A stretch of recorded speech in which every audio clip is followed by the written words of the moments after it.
All right, let's go ahead and jump into our discussion of end of year two.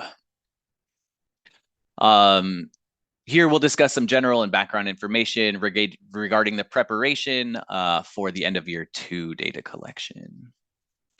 End of year two is just a single data collection with student programs. However, there are two sources of EOY2 information. First, the student program or SPRG records that are submitted by your LEA throughout the year identify students participating in specific programs. Second, schools operating Title I school-wide programs are identified through an import from the Consolidated Application and Reporting System, or CARS. This data collection has gone unchanged for several years and should be the easiest to complete. The files that are used to submit this data are just a single file with the student programs or SPRG file, which is used to identify student program participation for subgroup data. Program data is typically reported at the school level. It's imperative that school site staff, program staff, site administrators, and student system support staff understand how and when to exit programs. This will limit the errors that will trigger in CalPads during the end of year submission. Student program data should be submitted on an ongoing basis throughout the year. As students are determined eligible or begin participating, records should be submitted.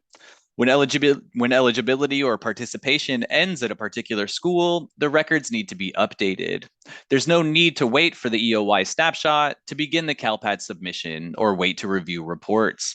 EOY2 typically is the easiest of the four data collections to complete because most of the data has been submitted throughout the year and the data is submitted continuously, so LEAs have a great familiarity with the data set and the transaction processing method. LEAs generally understand how this file type is submitted. However, the Consolidated Application and Reporting System, or CARS, is a common pain point in end of year two. And our guidance is to get the CARS certification of your program data finished as early as possible. One important step in getting your CARS data certified early is identifying who in your LEA oversees CARS certification and working with them on your program data. This is often the business office, and it may be the CBO themselves or a dedicated CARS specialist. The kind of coalition building involved in reaching out to your business office regarding CARS and student programs reporting is vital to success in CalPads. And there are links to a live demo of the CARS website and guidance and updates from the CDE webpage in the notes section of this slide.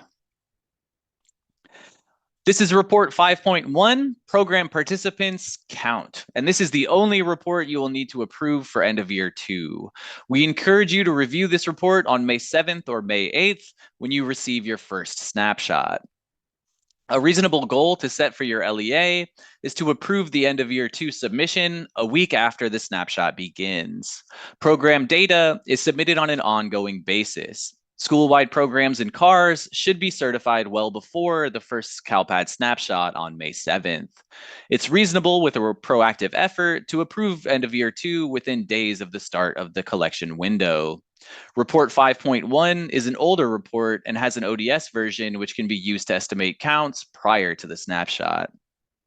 Keep in mind, though, that snapshots do continue to process even after approving a revision, so you'll need to monitor all of your approved revisions throughout the data collection window, disapproving and reapproving as needed.